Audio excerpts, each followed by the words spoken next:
Welcome back to the Wine Podcast for Everyone. Today, we feature a rosé from California and a Cabernet Sauvignon from Mexico. Also, Chuck and I discuss whether or not it's worth it to make your own wine.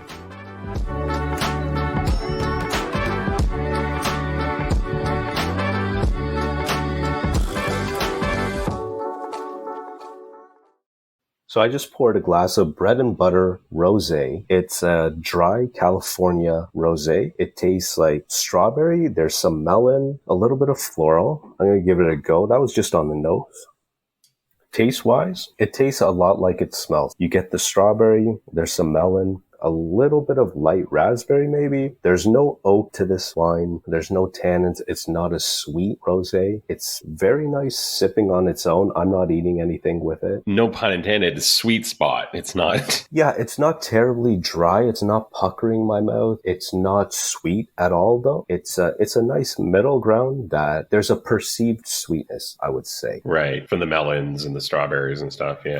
The strawberries, the melons, you really do get it when you smell the wine and even when you taste the wine, which is good. Sometimes you can smell something but not really taste it. In this wine, I think you get both on the nose and on the palate. How much was that? So this bottle was $18.95. We've tried a few of the other bread and butter wines. They're all priced $18.95. We've had the Pinot Noir and the Cabernet Sauvignon. Both very good. You've tried them as well. What do you think of the whole bread and butter line? I think we've both tried all three of these. I haven't tried the rosé yet, but the other two I was really happy with. And I think it's worth pointing out California wine in general is expensive. Of course, we're staying under $20. So, $18.95 is a good price for a good bottle of California wine. Would you buy it again? I would definitely buy this wine again. It's a great rosé. I would recommend it for sure. I think you should pick up a bottle if you haven't tried it. Wow. So Bread and Butter California Rosé 2020, I would give it a 4-star. I think you should try it. If you haven't, it's a great, dry California benchmark rosé. We'll post the full review on the website. The link will be in the show notes. All right, let's discuss whether or not it's worth it to make your own wine. There is no $2 chuck in Canada. That comes from Prohibition. The province regulates the sale of alcohol, but then prices alcohol based on the alcohol content. You would never get a $2 chuck. Like the math doesn't exist in this province to get a $2 chuck because there's so much. It makes sense because I've never seen a bottle of wine. I think the absolute cheapest 750 ml bottle of wine I've ever seen, $6.95. Really? I haven't even seen one. And that was probably a couple years ago. Yeah. Good handful of years ago. Yeah. That's the problem with Monopoly. Have you ever made your own wine? My father did. I tried it. Tried it. Not a fan. Oh, yeah. You know what I did? I did one of the places you go in the strip mall. You make the wine. Yeah. There's some funny rules with those too. Yeah. I've checked those places out. And the funny rule that you're talking about, I think I know what it is you're not allowed to try this wine. You have to go and sign basically a contract saying you're going to buy 50 bottles of wine. I think it turns out to, 25 bottles. 25 30 bottles. Yeah. And you're buying this wine just based off the name of it on the board, like you're ordering it off McDonald's almost. Like, I'm going to give me a bucket of Pinot Noir from California. God knows if it actually came from California. And the contract is basically, you can't taste it, you have to buy it. You have to put the yeast in because as soon as the yeast touches the must, which is just the grape juice, essentially, it's considered alcoholic and it's wine. Even though it's not ready, it's still juice. But the second the yeast hits the juice, it's wine. You're making wine. You're making wine. You've made alcohol at this point. Yeah. In the eyes of the province, yes. In the eyes of the province, sure. Daddy says this is now booze. So then the store does all the work for you. You come back in 30 days and you have to put in the bottles yourself. That's another weird rule. Yeah. So you come in with your bottles or you buy your bottles there and they set you up with the machine and you cork them, put them in your box, you take them home. Should you age these wines? I mean, they're not going to get amazing. You could try. I was chatting to one of the owners of the store and he's like, most of our customers come in once a month. Yeah, that's right. You do make 30 bottles because this guy mentioned they come in once a month. You make 30 bottles and most of my customers do what's called trunk aging. They age it in the trunk on the way home and then they just start cracking the bottles one a day. That comes out to approximately, I've done the math, approximately $3 a bottle. I'm going to send you some of my shitty homemade wine and get a real sommelier's opinion on it, I think. Oh, don't threaten me with a good time. It may not be a good time. I actually have 4 or 5 different homemade wines here. None amazing, none terrible, but I would never serve you a glass of this wine. My father made wine at home in the basement for years and years and years. He recently stopped, and mixed results. Some of them were pretty nice. Years and years ago, he was making it from concentrate, so it was like a thick grape liquid thing, and then you'd add water, and then he switched to proper juice. Those were a lot better. So I've done the concentrate, I've done the juice. I've never done the actual grapes though, because it's pretty tough to get them in our area, some quality grapes. So I've never gone that route, but I imagine that's the best way. Let's say stay with the 30 bottle thing. For 30 bottles, that is a significant volume of uncrushed grapes. It's true. You're looking at crates and crates and crates, like half a pickup truck full of grapes. And if you don't have the equipment, juice. It's a whole thing. You know, I Love Lucy stomping grapes. That's not a thing. Yeah, it's to make it at home. It's a lot of work. It's a lot of equipment. It's a lot of cleaning. Everything has to be sterilized, and everybody knew my dad made wine at home. And we go to somebody's house for dinner. He was either asking for the empties or they had empties ready. They're like, "Oh, here, you're gonna need these. I know you need these." And usually in return, they'd get a bottle of homemade wine. Well, that's a good deal. I guess you get what you pay for. So we had homemade wine. My grandparents used to make it, and one of them had an actual wine barrel in his cold cellar in the house, and the other, I think, made them just in glass carboys, and they would usually drink it half ginger ale and half wine. So basically they'd be making spritzers, and it would go well with, like, you know, pasta dinners. Wait, they'd put the hang on.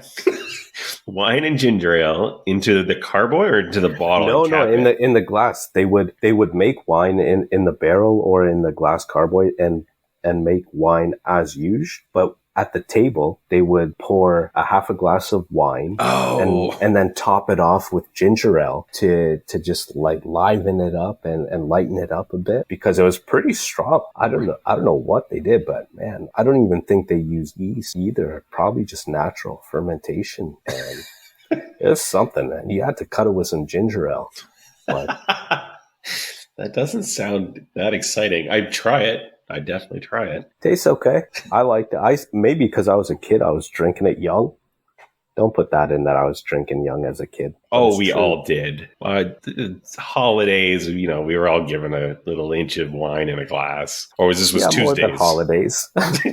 Well, you know, Italians don't pay very much attention at the table, you know. Pour a little glass for the kid. It's okay. It's not going to die. It's good. This way, when they turn 18, they don't freak out and rage. You know, you can go when you're vacationing in Italy or France, instead of hot dog carts, what they have here in North America. They have like nice panini carts, and on the side, instead of a can of Coke, you can get just a little glass of wine, like 250 ml red wine in a plastic cup. No big deal. Yeah. And you can just eat on the side of the road, a nice panini with a glass of wine. No one freaks out. No one's out of control. It's just nice, as it should be. Wine at lunch. It's part of their culture. I think that's actually one of my memories from traveling around Italy is every meal, except for breakfast, of course, but every meal had wine, and it was usually served in like a earthenware jug with earthenware, like, I won't call them mugs, but cups. Like just whatever cup was around. Yeah,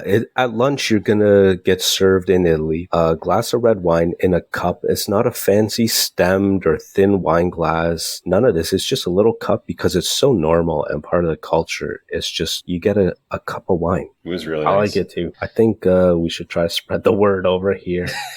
Oh, I mean, that's a whole discussion on prohibition and the way we treat it in North America. You know, something to be feared, not something to be enjoyed. Is home winemaking worth it?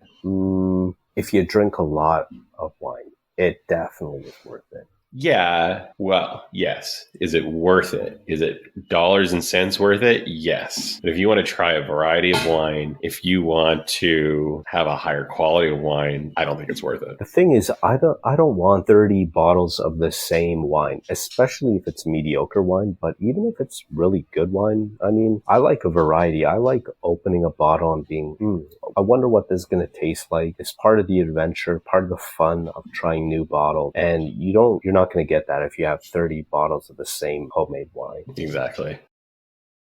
All right, so our second wine is a Cabernet Sauvignon from Mexico. Nice. You don't see many Mexican wines. Looking at the label, and it says Baja California, which is actually Mexico. So originating in the Bordeaux region of France, Cabernet Sauvignon is ideally suited to the microclimate of the peninsula. Boy, they worked hard to get Bordeaux into their label. All they're saying is it produces a color reminiscent of garnet, is well balanced, and has an excellent body. But they're still talking about the great Cabernet Sauvignon. They're not talking about what's in this bottle of wine. That's unusual to me. So why'd you buy it? Mexico. That's why I would have bought it. I was going to say that's the only reason to buy this so far, but yeah. I'm interested. Oh, it's very light. Very light. Swirly raspberries. Lots of raspberries on the nose. Interesting. Very dry. Lots of tannins, like mouth pucker. Ooh. I like that. Yeah. Not always a bad thing. Wasn't expecting it. It's you can tell I'm not overly enthusiastic about it. What does interesting mean? When I say it's interesting, it's not what I was expecting. And so the tannins are really aggressive, like really, really aggressive. So I've got a lot of mouth puckering, dried out tongue. There's cherries. That raspberry is sort of turning into a cherry now that I've tasted it. Here's a snobby wine word. Sometimes they'll call them angular. It's got a lot of angles in your mouth, like you're chewing on a piece of Lego. I would think of it as it's something sharp, like you have, it pivots from maybe like a fruit to the oak to the tannin too sharply, and maybe it's not blended together. Perfect explanation of that. Do you think you'd like it? If you were just served it at a party, would you ask for the name of it? All the tough questions. I don't think if I was presented with 3 Cabernets that I knew and this was one of them, it wouldn't be my main pick. There's not a lot going on. You know, there's cherries and there's alcohol and there's oak. You know, you can just, you can get things that are more interesting. Okay, so I grabbed this Cabernet Sauvignon from Mexico to try something interesting. It is interesting. I'm going to have to give it 2 out of 5 stars. For $13.95, you can find something that you'll be probably happier with. That's Leseto Cabernet Sauvignon 2018 from Mexico, $13.95, 2 stars out of 5. To read the full review, you can go to nosnobwine.com or look for the link in the show notes. This isn't getting any better. Oh my God. I love that as a blooper right there. Put that in, please. It was just so honest. And you said it as you were looking down into the glass, like you were disappointed and sad. This isn't getting any better. We've all made bad wine purchases in life. You know, this happens. Stick to the Cabernets that you know. That's right. Don't go chasing waterfalls in Mexico. You literally beat me to it. Yeah.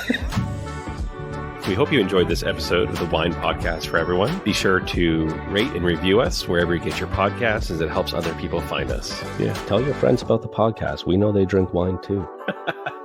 For more information on any of the wines we discussed, go to nosnobwine.com or check the show notes for links. The Wine Podcast for Everyone is a production of No Snob Media.